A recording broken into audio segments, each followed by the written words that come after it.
Morning to everyone. আগের ব্লগে তোমাদেরকে বলেছিলাম আজ ছিল আমার দাদা বৌদির ভাত কাপড়ের অনুষ্ঠান। তো সেখান থেকে দেখতেই পাচ্ছ সমস্ত রিচুয়ালস শেষ হয়ে গেছে। এখন আমরা যাব খাওয়া দাওয়া করতে, কিন্তু তার আগে তোমরা যারা ভিডিওটা দেখছো অবশ্যই কমেন্ট করে জানিও কোথা থেকে ব্লগটা তোমরা দেখছো।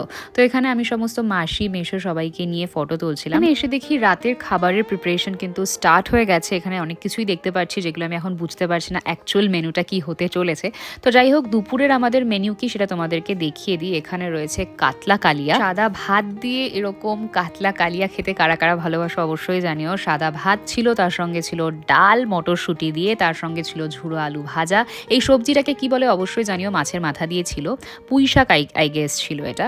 তার সঙ্গে মাছ দিয়ে খেতে না অসম্ভব ভালো লাগছিল। তো পরিবারের সবাই মিলে বসে খাচ্ছিলাম, গল্প করছিলাম। এখানে গদও দেখতে পাচ্ছ বসে খাচ্ছে। শর্ট পাচ্ছে Susmita Basu, thank you so much তোমার মনের কথাগুলো এত সুন্দর করে লেখার জন্য। তারপরে আমার মামা এসেছিল ধুবুলিয়া থেকে, তার সঙ্গে কথা বলছিলাম। তোমাদের সঙ্গে দেখার কাল।